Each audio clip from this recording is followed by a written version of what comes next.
Ibu alumni mana? Oh, Numensen. Tahun berapa Bu?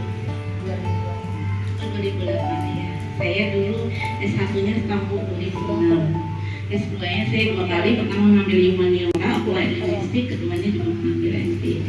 Saya sekarang tugasnya di dosen Fakultas Pendidikan Bahasa Inggris, mengampu juga di PDG juga, dan juga bertugas di Lembaga Penjamin Mutu sebagai Kepala Penjamin Mutu Akademik. Alhamdulillah.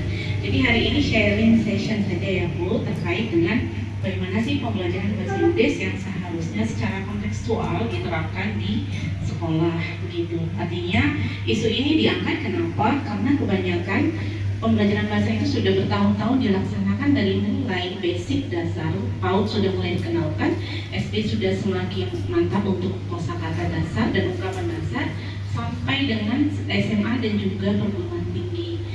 Tapi data menunjukkan terutama di Indonesia saat ini kemampuan berkomunikasi bahasa Inggris masih rendah.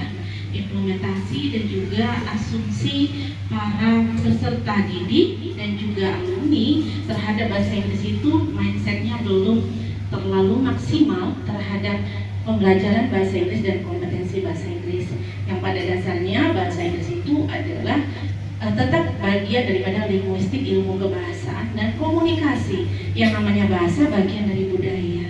Sebagaimana ibu-ibu juga berasal dari beragam budaya, suku yang berbeda, yang bahasanya juga berbeda. Demikian halnya dengan bahasa Inggris. Jadi urgensi kenapa saya hadir hari ini adalah mari sama-sama ibu-ibu guru semua sebagai guru kelas juga atau guru bidang studi, bagaimana kita menerapkan pembelajaran bahasa Inggris ini yang berbasis kontekstual dan kebutuhan di setiap harinya di sekolah, sehingga dari pendidikan dasar ini insya Allah akan terbentuk untuk image bagi para siswa ke depannya. Jadi setelah saya mengajar beberapa tahun, itu mahasiswa selalu saya data survei apakah menyukai bahasa Inggris, karena saya juga tidak hanya ngajar di prodi pendidikan bahasa Inggris, tapi juga di PGSD ada mata kuliahnya. Banyak image-nya tidak menyukai bahasa Inggris, padahal sudah bertahun-tahun.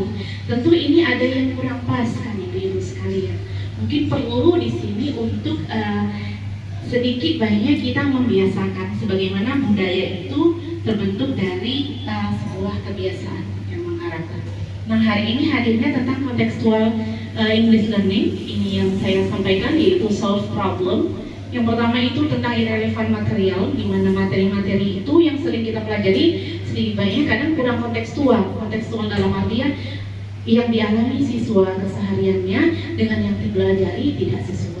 Mungkin buku yang kita adopsi tidak sesuai dengan budaya kebiasaannya. Misalkan di Marendal ini seperti apa kebiasaannya, anak-anak itu berasal dari keluarga yang bagaimana pola komunikasinya, mungkin itu belum digunakan. Ini seperti saya sampaikan unimplemented real, jadi kurang real ya, kurang menyentuh untuk kehidupan sehari-hari. Percakapannya juga kurang. Kemudian ini something strange, yaitu bahasa Inggris itu masih dianggap suatu yang aneh, yang asing begitu. Seharusnya bahasa Inggris ini dengan kebutuhan abad saat ini dan kebutuhan era global, seharusnya kita sama-sama bergandeng tangan untuk menjadikan siswa itu melek berbahasa asing. Karena bahasa Inggris itu kalau di dunia internasional sudah bukan bahasa yang dianggap sesuatu yang eksklusif lagi. Karena kalau di level dunia sudah ada Mandarin, Prancis, bahasa Paris, dan lain-lainnya begitu. Bahasa Arab juga sekarang sudah mulai mendominasi, termasuk bahasa Jerman juga. Jadi kalau bahasa Inggris itu sudah sangat mendasar. Jadi ibu-ibu izin saya menyampaikan ini problemnya yang harus kita ingatkan.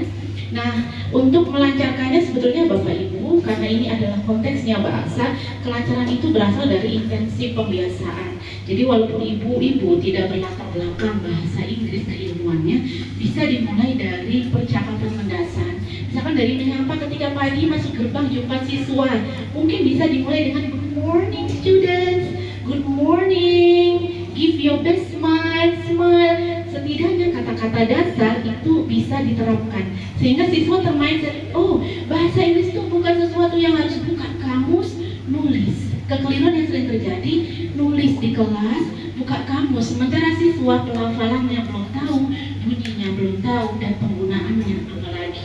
Jadi mindset siswa itu sesuatu yang ngeri, hampir berimbang kengeriannya dengan eksakta begitu.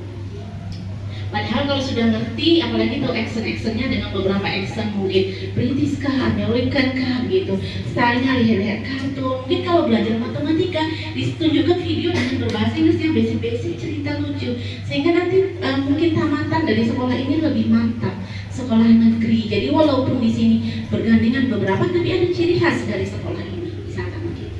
Ciri khas yang siap untuk menghadapi tantangan internasional.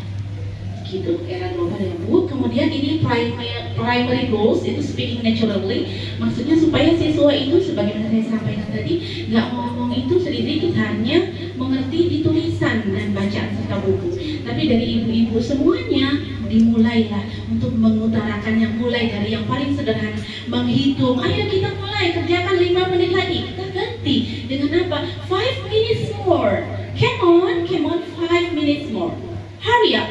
Itu kan sederhana sekali sebenarnya. Kemudian ini daily use, bagaimana saya gunakan yang keseharian.